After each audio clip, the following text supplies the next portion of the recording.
नमस्कार, माझे नाव भूमी नितीन कोलगे. मी आत्ता 9वीमध्ये शिकत आहे. मुक्काम पोस्ट शिरगाव, तालुका चिपळूण.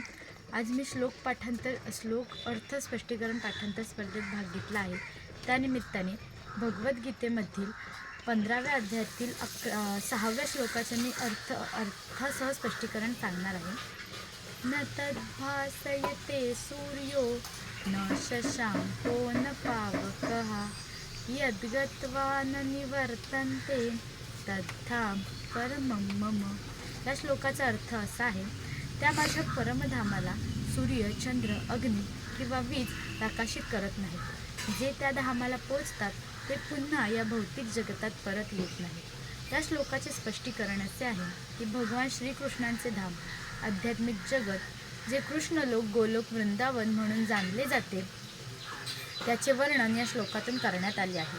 वैकुंठ जगतामध्ये सूर्यप्रकाश, चंद्रप्रकाश, अग्नी किंवा वीज यांची मुळीच आवश्यकता नाही, कारण तेथील सर्व ग्रहलोक हे स्वयंप्रकाशित आहेत. या साऱ्या विश्वामध्ये केवळ एक सूर्य स्वयंप्रकाशित आहे, परंतु आध्यात्मिक जगतातील सर्वच ग्रहलोक हे स्वयंप्रकाशित आहेत. या सर्व ग्रहांच्या दैदिप्यमान प्रकाशालाच ब्रह्मज्योती असे म्हणतात.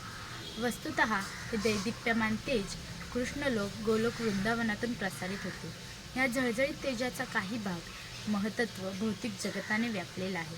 या व्यतिरिक्त या प्रकाशमय विश्वाचा अधिकांश भाग वैकुंठ लोक नामक असंख्य आध्यात्मिक ग्रहलोकांनी व्यापलेला आहे आणि या ग्रहलोकांमध्ये गोलोक, वृंदावन हे प्रमुख आहे. जोपर्यंत जीव या अंधकारमय भौतिक जगतात असतो तोपर्यंत तो बद्धावस्थेत असतो, परंतु जेव्हा तो या भौतिक जगतरूपी विकृत प्रतिबिंबित वृक्षाला छेदून आध्यात्मिक विश्वात प्रविष्ट होतो तेव्हा तो मुक्त होतो. तो पुन्हा या प्राकृत जगतात येण्याची शक्यता राहत नाही. बद्धावस्थेमध्ये जीव स्वतःला या भौतिक प्रकृतीचा स्वामी समजत असतो, परंतु मुक्तावस्थेमध्ये तो आध्यात्मिक जगात प्रविष्ट होऊन भगवंतांचा पार्षद बनतो आणि त्या ठिकाणी सच्चिदानंदमयी जीवनाचा उपभोग घेतो. वैकुंठ जगताबद्दलच्या माहितीमुळे मनुष्याने मुग्ध झाले पाहिजे. त्याने त्या सत्यतेचा विकृत आणि मिथ्या प्रतिबिंबापासून सुटका करून ते शाश्वत जगत प्राप्त करण्याची दृढ इच्छा केली पाहिजे. ज्याची या भौतिक जगतावर अत्याधिक आसक्ती आहे त्याला ही आसक्ती तोडणे कठीण आहे, परंतु जर त्याने कृष्ण भावनेचा स्वीकार केला तर तो हळूहळू निरासक्त होण्याचा संभव असतो. त्यासाठी त्याने कृष्ण भावना भावित भक्तांशी सत्संग करणे आवश्यक आहे. त्याने कृष्ण भावनेशी समर्पित संघांचा शोध करावा आणि भक्तिपूर्ण सेवा कशी करावी याचे शिक्षण घ्यावे. या प्रकारे मनुष्य भौतिक जगताविषयीची आसक्ती भेदणे शक्य आहे. केवळ भगवी वस्त्रे परिधान करून या प्राकृत जगताच्या आकर्षणातून कोणी मुक्त होऊ शकत नाही. त्याने भगवत भक्तीमध्ये आसक्त झाले पाहिजे.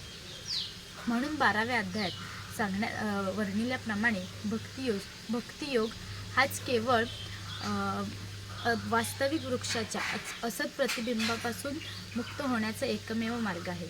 याचा मनुष्याने गांभीर्याने विचार केला पाहिजे.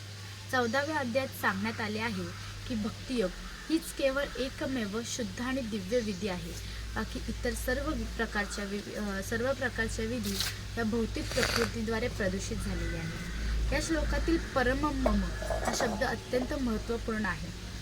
वस्तुतः जगातील प्रत्येक कानाकोपरा हा भगवंतांच्याच मालकीचा आहे, परंतु आध्यात्मिक जगत हे परमम अर्थात षडश्वर्य पूर्ण आहे. कठोपनिषदातही असे सांगण्यात आले आहे की वैकुंठ लोकात सूर्यप्रकाश, चंद्रप्रकाश किंवा आणि नक्षत्रांची मुळीच आवश्यकता नाही. म्हणजेच न तत्र सूर्यो भाती न चंद्र तारका. कारण वैकुंठ जगत हे भगवंतांच्या अंतरंग शक्तीद्वारे प्रकाशित झाले आहे. त्या परमधामाची प्राप्ती केवळ भगवंतांना शरण जाण्यानेच होऊ शकते, इतर कोणत्याही मार्गाने नाही. धन्यवाद.